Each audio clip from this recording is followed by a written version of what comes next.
Hi everybody, welcome back to Piece of Cake Life. It's been a while since I've been over here on this channel.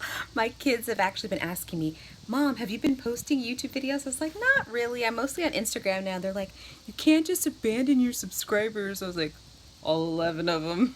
I was like, I think I know all of them. I could text them this video. They're so cute. They know so much more about everything technological than I do. So yeah, that's where I am now mostly. It's so much easier for me just to get right on there. This I have to like make it. I have to I don't edit, so it's just uploading it, and that takes forever, whatever reason. So this is just an update on what's been going on in our life, and mainly a vegan update and a homeschooling update. So I have been vegan almost 9 months. Yes, the 27th will be 9 months. And just today I was in the store and a friend of mine goes, "Oh, you're so skinny." And I was like, I haven't heard that in like since ninth grade. And so I was like, well, plant-based, that's all I can say. So I'm saying that now because like, oh, I feel so. It's just because honestly, it's been so more carefree to not have to worry about, oh, I really gotta cut back. Oh, I shouldn't eat carbs, or oh, I shouldn't have that dessert, or oh, that Christmas party. I don't think that way anymore because it really just kind of just evens out. And here's why. It's not that I don't eat a piece of cake, even a vegan cake, and think, ooh, I should really stop that. Like I was into some pumpkin pie last month. Like I probably had 4 or 5 pumpkin pies in November that I ate myself because they were so good from Whole Foods. So it's not that I don't eat that pumpkin pie and think I need to stop eating pumpkin pie. It's that because my body is so balanced. And mind you, when I say vegan, I'm talking about plant-based, whole, like real food. And when you eat that way, your body, you get so in sync with your body that when you're out of sync, it lets you know right away. Here's an example. Bloating. I never had any bloating issue until I became vegan. It's like because my digestion is so harmonious that when I insert something unharmonious, my body's like, It's like the emoji, don't do it. So I immediately, within 10, 15 minutes, I know, don't do that again. And a lot of that has to do with mixing, like the food combinations. There's all kind of stuff online that you can look up about combining food properly.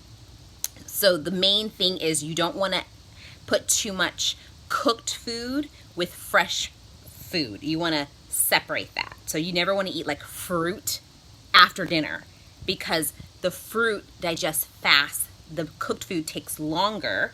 And so therefore there's an imbalance. So what's decomposing faster, which is the fruit or fresh vegetable, it's going to give off a gas. And that's what caused like the bloating and you're like, ugh. So that's where I am. I'm still enjoying it. I will say I had my first non-vegan experience. Let me explain. On Thanksgiving, this is going to be my first vegan Thanksgiving. I made all these wonderful substitutes. Ironically, I think I talked about this on Instagram, is that I thought, oh, I'm just going to duplicate what I did in the past. Make all vegan subs and just chow down.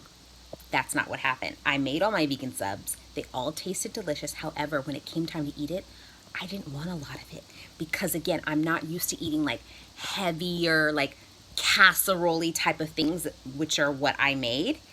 And when I put it all together on my plate, honestly, it looked overwhelming. Like, this is not what I eat. I didn't crave it. I didn't really want it. So I had a little bit, but then honestly, I wanted like a fresh smoothie. I wanted something healthy and, real.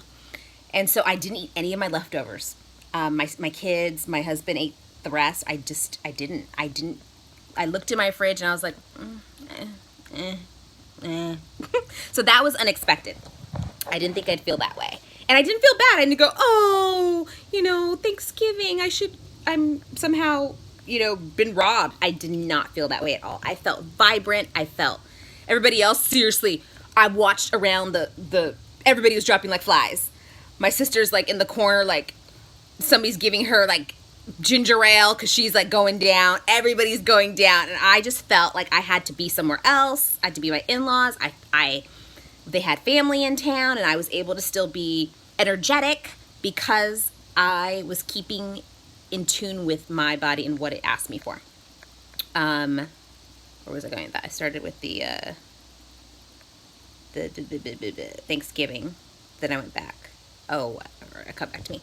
So, yeah, I feel so good. I still, oh, that's what it was. Okay, so Thanksgiving, I'm helping my mom with all of the normal non-vegan things. And some vegan things. Like, she made me a vegan gravy. So, she's had a lot going on. And I think she was a little, like, scatterbrained.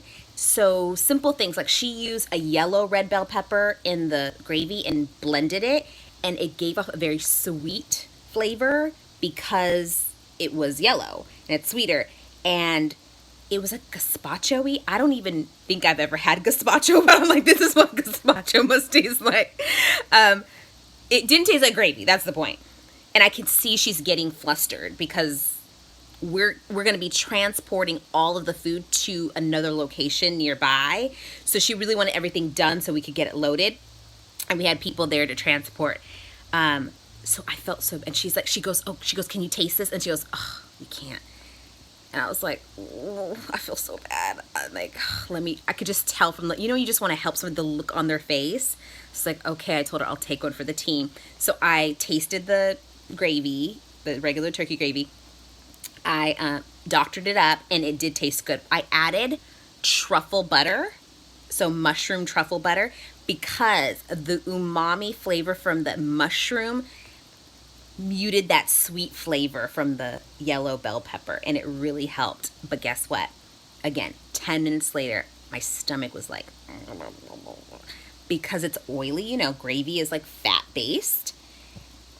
I just immediately, like, my tongue felt coated. My body is not used to it. That could have been too why come dinner time I was just like, because I had already been tasting some things. So yeah, it was fine to do it, but it was ironic because earlier, like just literally an hour and a half before I tasted the gravy, my mom was explaining the term dirty vegan. I was like, I've never heard this term. She's like, it's when a vegan has to taste something non-vegan, or some vegans will eat meat like once a month. And I was like, oh, I never heard of this. Kind of. And then it was so ironic because literally I was that person just 90 minutes later. So that's my vegan update. My daughter's doing well. She's thriving. She's healthy. Her body is functioning exactly how it should be for a young woman. And my husband feels good. He's been eating mostly vegan. He's really in sync with me now. Before he was kind of like low-key shady with me. He'd be like, since you're depriving me, but now, so I made this delicious, that was on my Instagram, delicious corn chowder. So he came from work and he warmed up his own shrimp. He had some frozen shrimp in the freezer. He popped them in the microwave. Normally he wouldn't do that, but he was really hungry. And he put that with the corn chowder. So almost think about like a shrimp and grits with that flavor combination. I imagine that it tasted delicious. So that's kind of how we are in sync. He doesn't always add meat to everything, but sometimes he does when he feels like it. So that's that. Now on to homeschooling. Homeschooling, we definitely hit our first snap recently. And the reason being, my daughter has some issues with focus and gets distracted very easily. I was getting really tired of hearing my own self-talk, like repeating the same thing again and again and again, or she'll make something and leave a mess. And I'm just not talking about your normal, I'm talking about like, are you kidding me? Like, it's like in Daddy Daycare where the little boy goes into the bathroom to pee or something. I don't know what he's doing, number 1 or 2. And then Eddie Murphy comes to the bathroom. He's like, what happened? That's how it is. I'm just like, I was reaching, I really got angry one time. I was just like, I can't. And I asked her, I was like, Tia, I don't understand. When you were in school, I didn't have to talk to you all these times. What's going on now? I'm like, surely she didn't just forget how to function since August. She's like, Mom, when I was in school, I was very regimented. I had a routine. Every day I did the same thing. I woke up at the same time. I charged my iPad every night. It was automated because she never forgot a thing. And also because she had serious consequences. If she didn't have what she needed, she couldn't function in her classroom and she could get detention. That was always a fear of hers. My kids are like me. They fear the law. So they are always going to stay, on point because they don't want to get in trouble. So that was great insight. And I was like, okay, how can we make her have a little bit more routine? Because the thing was, I've just been enjoying the freedom that we have, that we can decide, okay, today we're going to do this, tomorrow we're going to do this. We can change what we're going to do. But that does not lend itself to her being organized and prepared and punctual. So what we are doing now is on Sunday nights, we're sitting down with a big calendar, and then we'll discuss what we're doing every day of the week. And then we put time. So if we have an appointment at this time, then you need to be ready at this time, which means you need to get up by this time. And then I put another 15-minute cushion in there, and it is working fantastically. So we are just kind of going through the motions. I'm learning myself, read the book. I don't know the name of the book, but it's based on something called the Enneagram. It starts with an I, and it's basically every personality. I think there's between 9 and 13. I am the enthusiast. Shocking. And one of my, I guess it says when I'm in unbalance is my desire to flee. When things aren't going well, I'm like, I want out. If it stops being fun, I don't want it. And that's the moment that I had with my daughter. I was like, I don't know if I can do this next year. And then it hit me. I am fleeing because it stopped being fun to me. The novelty was over. And that was really insightful for me because that's not fair. I can't do that. If it's my own life, I have more choice. But when I'm dealing with somebody else's life, I can't be that, I can't be a deserter. And I'm not even, and what I mean is I will always follow something through, but then I'll be in my mind like, okay, I'm counting down, I'm almost done with this. And I'm like, no, that's not the way to think of it. How can we make this work for both of us instead of me wanting to have an exit strategy? So yeah, homeschooling is really good in that it helps you to learn more about yourself as an adult, literally as well, because I'm learning so many exciting things. We are so into the World War II era. We've been learning about the Queen, and then how Meghan Markle's engaged to Prince Harry. So we're seeing how everything intertwines, like how history has changed to allow that to happen. So it's been fun. So I just want to catch you guys up on what's been going on. Thank you for your patience. I have lots of stuff on the horizon. I am creating a line of pants for kids with sensory integration disorder. So it's sensory sensitive garments. I already have a pattern made. I'll be picking up the template soon, and then from there I will have different sizes made, and then I plan on launching next year. So I'll keep you guys tuned. So that's what I've been doing. See you later. Thanks for watching. Bye.